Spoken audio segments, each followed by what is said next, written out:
माझ्या मुलीला अशा पद्धतीने पालक पराठा बनवून दिला, की ती एक पराठा नक्कीच जास्त खाते आणि तसंही मुलांना पालक खायचा खूप कंटाळा येतो. पण याच पालकमध्ये भरपूर कॅल्शियम, व्हिटॅमिन के असल्यामुळे मुलांची हाडं मजबूत राहतात. व्हिटॅमिन सी अँटीऑक्सिडंट असल्यामुळे रोगप्रतिकारशक्ती वाढते आणि त्याचबरोबर भरपूर प्रमाणात फायबर असल्यामुळे पचनशक्तीसुद्धा सुधारते.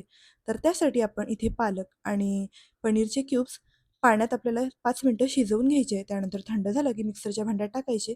थोडेसे जिरे आणि आवडीनुसार हिरवी मिरची टाकून मिक्सरमध्ये फिरवून आपल्याला प्युरी तयार करायची. आता बाउलमध्ये काढून घेऊया. यात थोडंसं जिरा पावडर टाकायची, त्यानंतर थोडासा ओवा टाकला, पांढरे तीळ टाकायचे, चवीपुरतं मीठ टाकायचं. आता इथे मी 1 वाटी गव्हाचं पीठ टाकते आहे. आता हे आपल्याला अजिबात पाणी न टाकता पहिले मिक्स करून घ्यायचं आहे आणि आता थोडं-थोडं पाणी टाकून व्यवस्थित आपल्याला अगदी स्मूथ असं बॅटर तयार करायचं.